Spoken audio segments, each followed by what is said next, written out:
Welcome to the Brew Crew Review Podcast, the show by fans for fans of your Milwaukee Brewers.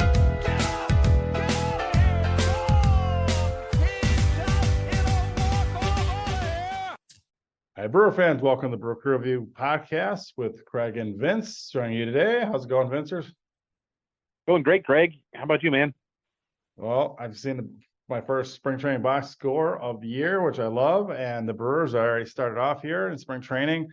And they're actually playing as we speak, as we're recording this, as the third game of spring training. But I guess before we jump into more stuff, I guess I'll point out one thing for spring training already. It's kind of interesting. Sal Frelick has been playing. He's started two different games at third base already, and they've said that they're going to try to get him some work at third base and second baseman to give him some roster flexibility. What are your thoughts on that? I think it's smart. I've talked, on this show quite a bit in the past about how I do, think that the Brewers should be a little bit more dedicated to giving guys specific positions to play. And I know that versatility is a really great trait, but I don't necessarily think that you need that with five guys on your team. I think that you need to have some set starters. That being said, we do have a glut of outfielders. I would think that Sal might make a better second baseman than a third baseman. So I guess that I'm a little bit surprised that, we would put him at the hot corner, especially with Tyler Black coming up and, with other potential third base options. So that is the surprise to me. It's not that he's playing infield. It's more that he's at third base. So I would really look at him a little bit more as a second baseman. I think he's got that body type, to be honest. I think that we all saw that Bryce Terang brings a ton to the field with his glove, but leaves a lot to be desired with his bat. So, I think that Terang certainly could be the starter again this season. It seems like that's what the Brewers are planning on, but I do think that we might want to look at other options. And Frelick seems like he would make a ton of sense at second base. Yeah, no, it's interesting to the fact that you think, I feel like he's almost could be a Gold Glove caliber outfielder, as we saw some spectacular plays last season. So it seems kind of weird to mess around with him. But that being said, I think he's athletic enough to handle the different positions or whatnot. And like you say, he probably doesn't quite have the best arm for third baseman. I think fielding wise, he'd probably be fine there. I guess what it does signal to me as a Brewer fan is I think that the Brewers internally don't think Tyler Black can handle third base. I've heard he's pretty terrible defensively at almost every position besides first base. So I think they want his bat in the lineup. I think they're actually thinking of rotating him in, platoon wise, maybe even at DH and such. Could be, but I don't. I think that he's more like, if he is to play on the field, I think that he's more likely to settle on at second base or first base rather than third. Tyler Black himself. So maybe they're really. However, with that being said, I think our future third baseman, as of even maybe sometime next year, is our last year's draft pick, Brock Wilken. But he also could be someone to slide over at first some point in his career. But I mean, I think again, just they're kind of searching for. I mean, we also have Joey Ortiz, who's probably our future shortstop, but he also could play third. We've got a lot of guys that can play all different positions, so that's a good thing. And it's to remind me again of how we're built, just like the old and the current, I guess, Rays team, which is not a bad thing. But again, it's one of those things where I just don't like all the unsettledness of. I love spring training for trying that stuff out, but hopefully they determine at least halfway through spring training, what his role is going to be. And if they think, okay, he's best back in the outfield, I think they should go with that. We'll see how it plays out, but it is interesting. If maybe he'll stick there, maybe he's going to be a great third baseman. Who knows? So that is interesting. Yeah. So, well, a couple points to follow up on that. I think that, number one, we've only got Rhys Hoskins under team control officially for one season total. So the fact is that you could be right about Tyler Black. Maybe the Brewers look at Tyler Black and think of him as the first baseman of the future. So he gets called up, or he even starts the year with the team.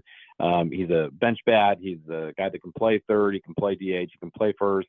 So he gets some at bats. Maybe he starts the year in AAA. You never know. But maybe that's kind of the plan, is that they are going to be switching him over to first base, and maybe he's considered to be the long-term answer at first base. And maybe that's part of the Brewers thinking on this. And the other point is that the Brewers must have a ton of confidence in Joey Wiemer this year to be looking at switching Sal Frelick, because like you said, Sal Frelick is exciting in the outfield. I mean, he's a really dynamic player. We saw him make some great plays last season. But that being said, Joey Wiemer, there was some some clips that came out from some of our colleagues in the media this week, and Joey Weimer has been working on his swing a lot in the offseason. He looks a lot better than what we saw last year when he struggled as a rookie in many cases. And he did have some dramatic moments, and I think a lot of Brewer fans could see the potential, and certainly defensively he was exciting to watch as well. But I think that Weimer profiles less as a guy that can switch to the infield. It's just not his body type, and it does seem, though, that the Brewers are excited to keep him around and keep his bat in the lineup. So maybe this is a way to get Joey Weimer some more playing time, and that's one of the things that we're looking at. So maybe we're looking at more of an outfield of Weimer, Mitchell, Churio as our three starters, and Yelich obviously being both an outfielder and somebody that's DH and will be playing one of those two spots every day. No, I think you're exactly. I think Joey Weimer we kind of cast him aside as maybe our fourth outfielder going forward or something, or possibly trade bait. But in all reality, he could end up being the best outfielder of all our young guys, for all we know. Especially I think it's undeniably, if he's an everyday Major League Baseball player, he's got 20, if not more potential with the homers and steals, and he's got a great outfield arm. I mean, I think he definitely. He profiles to me as an everyday regular and possible borderline, star level player. And so if the Brewers, want to get his bat in the lineup, that's one way to do it. But I think if you look at the infield beyond this year, and I don't know why we'd be looking beyond this year, but I guess if it's spring training, so you got to start doing that. If I were to guess, Rhys Hoskins has a big year as a Milwaukee Brewers, shows he's healthy. I'll probably opt out of his contract and look for, if not sign with us, look for work elsewhere. And I think Willie Adames is probably as good as gone after he becomes a free agent from the Brewers. So if you look at next year's possible infield with who we have internally now, I can totally foresee, like you mentioned, Tyler Black being our first baseman next year, Bryce Trang being at second or short, Joey Ortiz being at the other one of those two positions. And then, we don't really have someone for third then, besides maybe Sal Frelick if he can stick there, and then until Brock Wilkins ready. And then at that point, then you move him back to the outfield and maybe, switch Christian Yelich more to some DHing and whatnot. And that way you still get Churio and Weimer and Mitchell's bat all in the lineup going forward too. So who knows? But I think that roster spec, that's what spring training is for. So I think it's kind of cool that they're doing it. And I'm sure Sal's game for that. And I think he's athletic enough to handle any of that. I just want to see his bat in the lineup every day, regardless of what position he's at. So that's exciting. Speaking of exciting, Brandon Woodruff is back in the Milwaukee Brewer. In fact, he's never left, technically. So as Brewer fans, we all kind of rejoice. Obviously, he left the way that he left the Milwaukee Brewers last year, right at the day after the season ended, by having a teary-eyed press conference saying he was going to be injured and with his shoulder and out for the rest of the postseason, and possibly jeopardizing his career even. The Brewers signed a 2-year deal with a mutual option for a third year. It's very interesting. I think the risk, I think, is a little bit taken on both sides. So I think it was a great olive branch extended by the Milwaukee Brewers. And obviously he was out there as a free agent for a little bit, and no other team was probably willing to offer him much more than what the Brewers ultimately decided to give him. I think this is a great sign that if he does bounce back and healthy, not only will, I think the Brewers could possibly, once they see that he is healthy, try to work out a long-term agreement with him, and possibly at a slight discount because of the nature of how they, gave him this olive branch while he was injured. Obviously, this is all speculation, but I would love to see Brandon Woodruff as a long-time Milwaukee Brewer going forward at a fairly reasonable rate if he's able to bounce back and show that he is healthy and he's a pitcher that he always has been. So it's exciting. Unfortunately, it probably won't help much, if at all, this year. Obviously, you could probably see himself back on the mound, late in the season, September, possibly, for a playoff bound, whatever. That's exciting. But in all reality, I think he should be healthy of next year. If he's not, there's minimal risk for the Brewers, because I think that the contract plays out something like $2 million this year, $5 million this year, and then like a $20 million mutual option for the third season, but with a $10 million buyout. So basically that takes away the risk of the Brewers. If he completely shows that he's not able to pitch again, they do have to pay that $10 million buyout, but then it's $17 million overall for 2 seasons, which I think is reasonable risk to take on such a guy that is your homegrown talent. So I'm pretty excited about it. Yeah, me too. I was really pumped. I think we talked about it a number of times on this show that could very well be the exact possibility that emerged due to a 2-year deal with a bit of a discount on Woodruff, and I think that the risk reward is there. I remain slightly optimistic, maybe a little bit more optimistic than what you just said, in the sense that I've heard that he could be back as soon as July.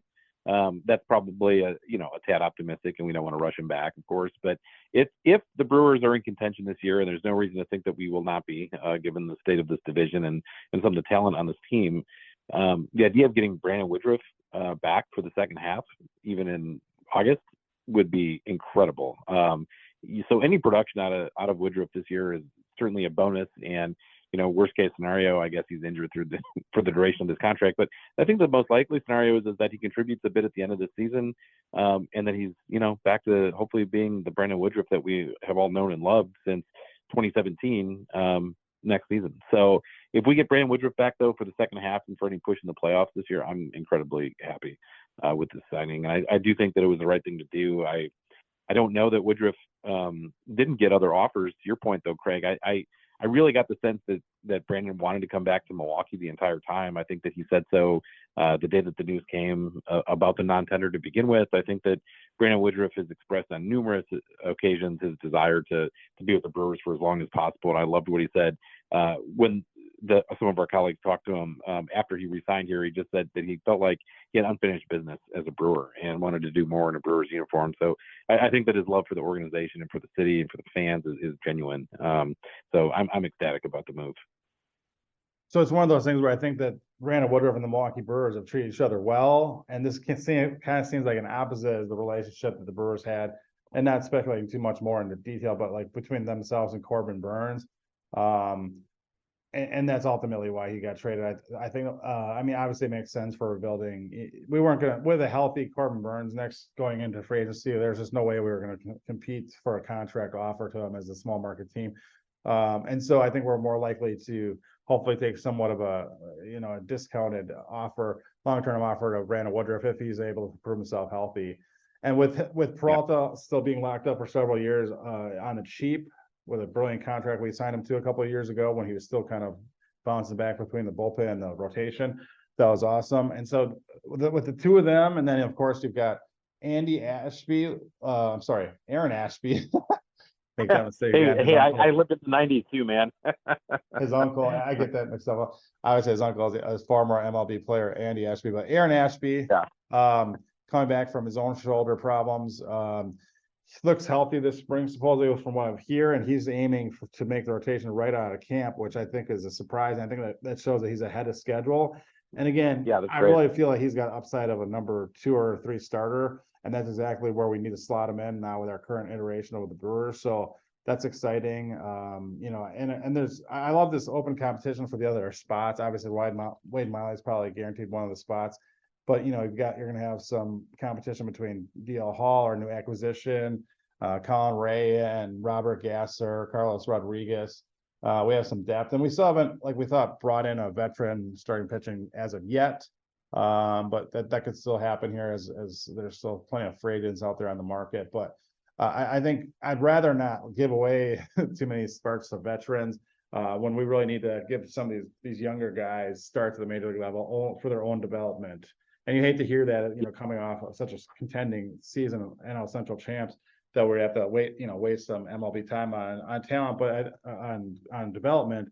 But I think it's just a necessity when you're dealing with young guys that need work at the MLB level. And I do love some of the guys that we have in our organization so it'll be an exciting year, I think, to see the development happen. And there might be some ups and downs and whatnot, but some growing pains, but I think it'll all be worth it in the end. So it's an exciting time to be a Milwaukee Brewer fan, I feel. Yeah, definitely. I'm excited to see Robert Gasser pitch in the big leagues, maybe even to start the year in the rotation. I'm excited to see Jacob Mizorowski. I don't think he's going to start the year with the big league team, but I do certainly think it's possible that we see him before the year is done. And either way, I'd like to see his continued development in the minor leagues, if nothing else, this season. But yeah, the Brewers have a lot of good arms. I'm really excited about DL Hall and what he could potentially turn into. I think that we discussed it a bit in our last episode, but I think that his ceiling is incredibly high, and he could be a flopped, failed prospect as well. But That's what these types of seasons are for in some ways, where, we're not punting on the season by any stretch, but I also think that this is the time to get him some innings and kind of see what he can do over a longer stretch of time than he was able to get in Baltimore as a starter, at least. Absolutely. I should also point out that the Brewers did finally officially sign Gary Sanchez onto the 40-man roster. There was some issue, I guess, with some of his medicals, and so I think that, I don't know the exact final details, but it's my understanding that they actually maybe got a little bit of reduction in his contract total because of it. So I'm not sure, but I think he is finally in camp and signed officially. So that's exciting. I'm not exactly sure what role he will take, but I do think that he'll get a good number of DH at bats and, catcher day off type at bats at the catching position. So it's nice to have a power bat like that for depth in front of the bench and whatnot. So that's exciting as well. So I know that and it's a one-year commitment, Craig. It's a one-year commitment too. I mean, we're not like locked into this guy for 3 or 4 seasons. I think it's certainly worth the risk. And again, I think we talked about it our last episode, but to have a genuine power threat off the bench to me is a huge deal. And I think I've said this for like 20 years of our show/podcast, but I just really think the Brewers have kind of failed to develop power bats off the bench outside of a couple, examples, guys like Russell Branyan or Brooks Kieschnick or other kind of weird names from the Brewers past. But I really do think that it's a very important factor for a team to have that power bat off the bench. Yeah, and like you said, this current front office, current and former front office of the Brewers, seem to focus more on the versatility of the bench guys rather than the specific trait like power from any one position. But for a contending team, I do like a power bat like you're mentioning out the bench. I feel like Gary Sanchez is one of the better ones we've brought in a while. So that's pretty exciting.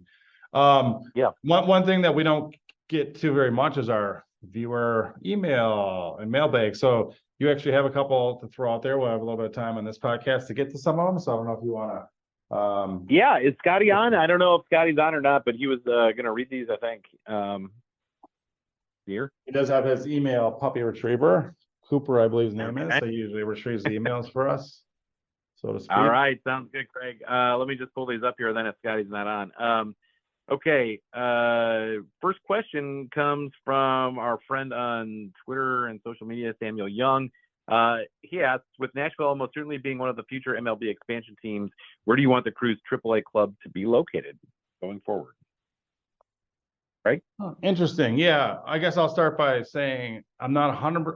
I think after the A's move to Vegas, I don't know that there'll be an expansion of MLB baseball anytime in the real near future. I'm thinking maybe sometime in the next 10 years it could happen. But I would say that the Major League Baseball is pretty happy with the current division setup and the current 30 teams.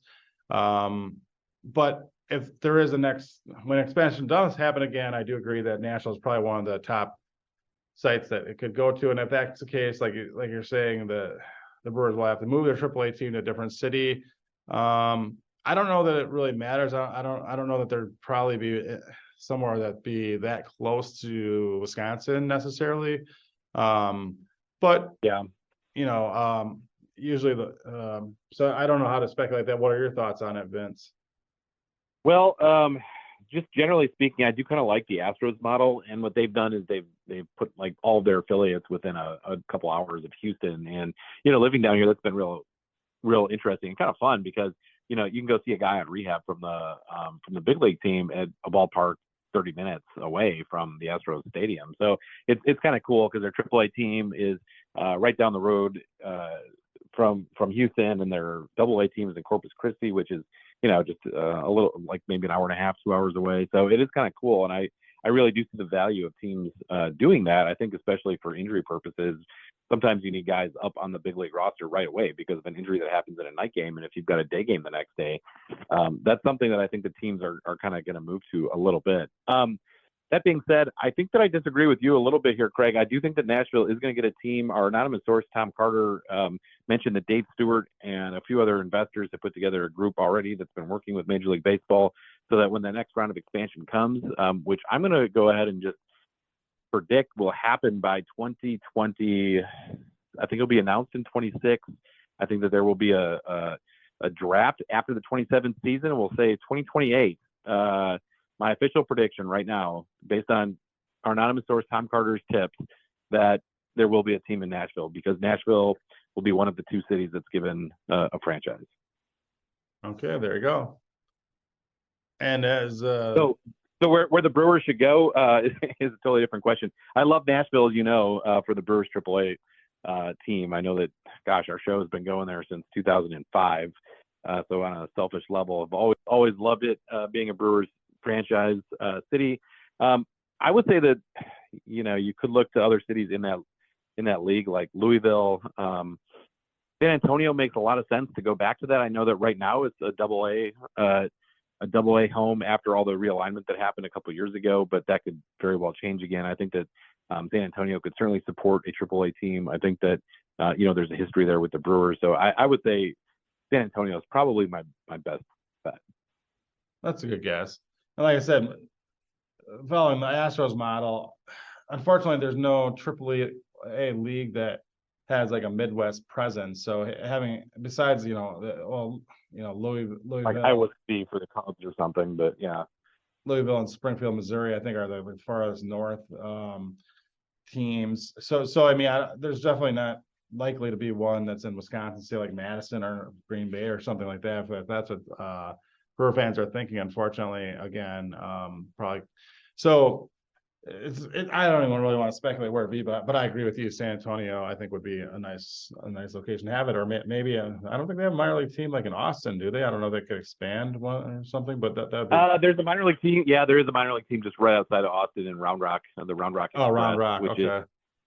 That's the AAA team of the Texas Rangers, and they are about 25 minutes or so from downtown Austin. So yeah, it's right there. All right, cool. Yeah, nice ballpark too, by the way. It's one of the better minor league ballparks. We go to a couple games there a year, and it's a lot of fun. Their ballpark, I would say, is even better than like the National Stadium or some MLB ballparks. It is really cool. Awesome. Okay, so we probably have time to get one more email question. Yeah, let's bring this one up. This was not from Tom. Let's see. All right, this question is from another fan who goes by the online pseudonym Chucky's Hacking. He doesn't actually give us his real name, but he's got a picture of Chucky Carr next to his tag here, which is Chucky's Hacking, a reference to Chucky's Hacking on 3-0. How will Pat Murphy's managerial decisions differ from Craig Counsell's? Do you want to answer that first, or you want me to go? No, I want you to go, Craig. Okay.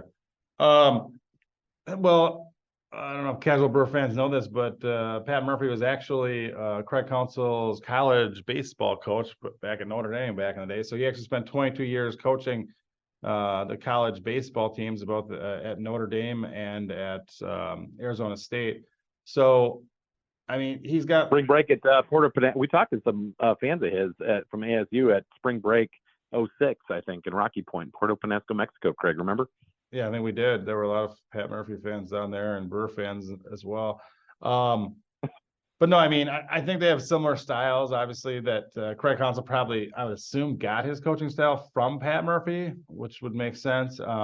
So I don't think there's going to be too much more. I think that he's very well liked and respected by all of his the players that play under him, and I think he gets the most out of the players that play for him. Which as a coach, like, you really can only ask for those traits. I guess I will say that I think he will be a little more aggressive than Craig Counsell in some ways, maybe even just like on the base pass. Yep. But overall, I mean, just as a man, I heard he's got an awesome sense of humor, and I think that he's going to cherish this opportunity he has as to be a major league manager, and so expecting good things. But to answer your question, I just don't think it's going to be too much different than Craig, besides being possibly a little bit more aggressive, I guess, overall. Yeah, I've got three major differences. Being aggressive was one of them, so totally agree with you on that one. I think that includes being aggressive on the base pass. Number two, I think is I think that he's got some old school tendencies, perhaps, and that's not to say he doesn't appreciate, newer metrics and statistical ways of looking at the game. I think he does, which is good.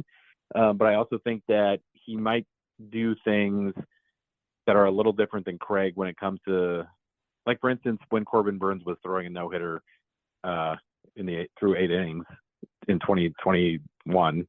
I think that Pat Murphy lets him go out there for the ninth. I think little things like that will be a little more old school on. So, I would say that you're going to see a bit of that, not a ton of that. So, if that makes sense, maybe that's an extreme example of a pitcher trying to throw a no hitter, but that's just to kind of highlight a point here. The other way that I think he's different is just his personality is a lot different. When you listen to his, I don't know if you saw it, but he gave a talk in the Brewers clubhouse a couple of days ago. He's a rah-rah guy. I mean, he kind of wears it on his sleeve. I think that he does it in a way that's a lot different than Craig's personality. Craig, and I'm not just saying this because he's now managing our tribal Chicago Cubs, but he kind of gave that appearance of kind of sulking in the dugout a lot, like he was upset about something. You could just see that he wasn't happy with whatever was happening in the game. I'm not saying that that's how he is as a person. I am saying, though, that I think that Pat Murphy is going to kind of bring some of that old school demeanor to the clubhouse and to the locker room as well. And I mean that in a very positive way. I think that he's going to have a team that's firmly playing for him. I think he's going to have that clubhouse under control. You can tell that the guys like him a lot. I don't know if you saw it, but they gave him like a old man's cart to drive around the field in Maryvale this spring. So I think that he's going to bring some of that sort of mentality, and quite frankly, and he alluded to this in his introductory press conference with our colleagues, but he said he had a heart attack a couple of years ago, and I think that gave him some insight. He's literally got like nothing to lose. He's kind of approaching this like, hey, this is my shot. Like, I don't think he's saving it for his next job or for a contract with the Cubs down the road. I think that he's ready to manage the Milwaukee Brewers this year. I'm quite frankly, I'm a little pumped. I was as upset as anybody when we didn't have Craig Counsell returning as our manager, but I'm actually really excited. He's our manager going into 2024 at this point. Yeah, those are all fair points and great points, Vince.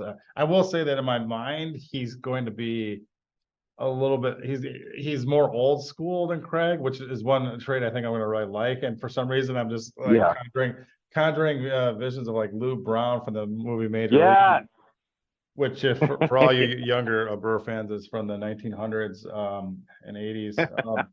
But I think when it comes down to, like, I agree with you that he would have probably left Corbin Burns in to finish off the no-hitter himself, which is awesome. I like that trait about him. And also just I think he'd have the whole mentality where like, and then I could just see someone from the analytics, like bench coach come out to me like, yeah, do you think you should throw him a slider here or something? Like, and him just being like Lou Brown, like, give him the heater. Or like he's maybe we're like, gonna use your best pitch and don't mess around. Like this is, so we'll see. Obviously this is total speculation, but I guess that's kind of what the question our listener is asking. So in my mind, so I don't know, it's exciting. Obviously Craig Counsell was a longtime Brewer icon and with the organization for a very long time, obviously a hometown kid, but Pat Murphy, I think he's going to be a great manager. And so we're excited for this season. Definitely. So welcome, Pat. Yeah, maybe we're going to see Gary Sanchez call a shot in the playoffs this year and end up bunting home the winning run. Never know. Yeah, you never know. There we go. Let's all hope. So, all right, well, we got to wrap it up for today. So make sure to follow us on all the social media stuff. Yeah, that's Brew Crew Review 1 on Twitter. Remember to keep sending us your questions. Glad we could finally get to a couple of them from Scotty's mailbag today. Brew Crew Review Podcast with an S at gmail.com is our email address. Awesome. So, all right, well, stay classy, Tom. Go harder and go Brewers. Sounds good, Craig. All right, thanks, Chad. Thanks, Scotty. Go Brewers. Thanks, TC.